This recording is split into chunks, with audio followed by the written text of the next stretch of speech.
الله الرحمن الرحیم لا اله الا الله محمد رسول الله. بېشک چې الله یو دی تل به الله وي. چې زما د سړک غاړې ته کور دی، ما د انور صاحب بچو ټول یو دی. دغه زما نښې دي چې ورته مې کړي دي او په دې باندې ښځه روغې چې ما په دې خوقدو باندې ولي دا ربره کوټې نه راوالي او ما په دې خوقدو باندې ولي.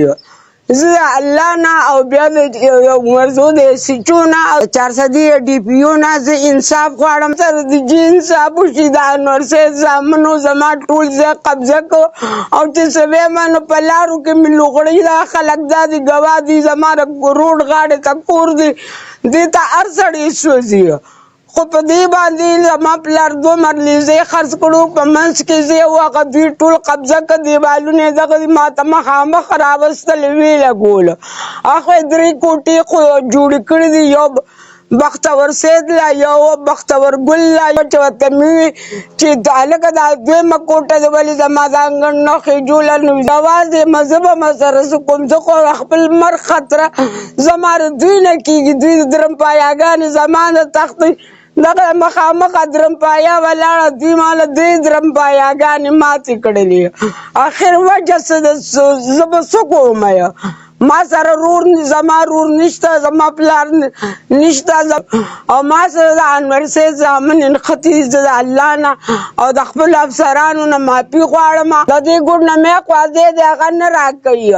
هغې له مې بلاکونه راوړل، د هغې دپاسې راته دا چې ځای مې سوري کړ نو دا سړي راوستل نو دی پکې وخېجو د بلاکونو دیواله. زه انصاف غواړم. زه د خپلو مرزو د افسرانو نه سوال ورته کوم چې ما سره د انصاف وشي. که د انصاف را سره نه کېږي نو مرزو چوک کې په ځان باندې تیل واچوم او ځان ته به تیلې ورته کړم، ولې چې افسران هم زما سوال نه اوري او د کلي والا هم زما سوال نه اوري. آخر زه به کوم؟ زه خو په دې کور کې یوازې ناستې یم، منیاري خرڅوم او ورځې اوسم او د شپې را پیدا کېږم. دوی ما ته دیوال خېجولي، زما پلنوالې هاخوا یوړو او دیوال ما ته لګوي. آخر وجه څه ده؟ دوی زما 15 مرلیزې هاخوا ګیر کړي دي او چې څه ورته ویم نو بیا مې په لارو کې لوغړی، یو پکې استاد هم دی. هغه مولا راپسې پیله راشي او دغه په لارو کې مې لوغړی دوکانونو مخې ته. دا زما د کور مخې ته سر دا ټول دوکانونه دي او دوی زما بېعزتي کوي. آخر زه ښځه یم، زه خپل تپوس کول غواړم. 400 کې د میډم په عدالت کې کیس چلېده، 80 روپۍ تاسو خو حساب کې دا زما لږ زه په دغه ښکارۍ کې پیدا کوم په مزدورۍ.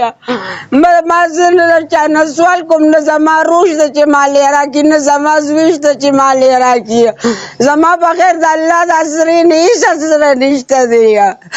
علي جان کلي ته، ملکانو کلي ته، دې کلو ته زه سودا وړم او زه دغه سودا خرڅوم. زه خپل ځان په خپله ساتم چې دوی ما له دغه پیسو کور پیسې راکړې، زه به اکسلای کې ګرځېدم.